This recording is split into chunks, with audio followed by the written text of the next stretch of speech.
Mohammed, du skal lige have lidt, fordi Mohammed, jeg har spurgt hans lærere, hvem synes I skal have prisen? Og de siger, at Mohammed skal have prisen, fordi han er altid glad, smiler, hjælper sine klassekammerater. Det er både i klassen og også på gangen smiler du. Så er du meget rolig, siger de lærere. Han er min bror. Ja. Så Mohammed er rolig, og Karim han er den der urolige. Det er rigtigt. Det er rigtigt. Ja.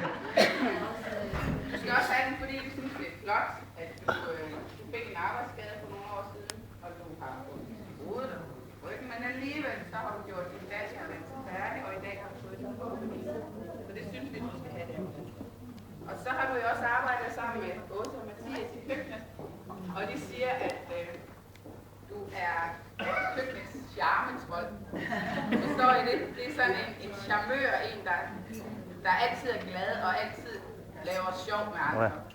Og at kvinderne ude i køkkenet, de vil gerne giftes med dig. Men du vil ikke have det.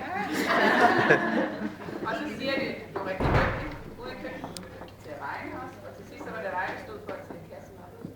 Så både dine lærer nu og dine lærer i køkkenet, synes jeg, du skal have.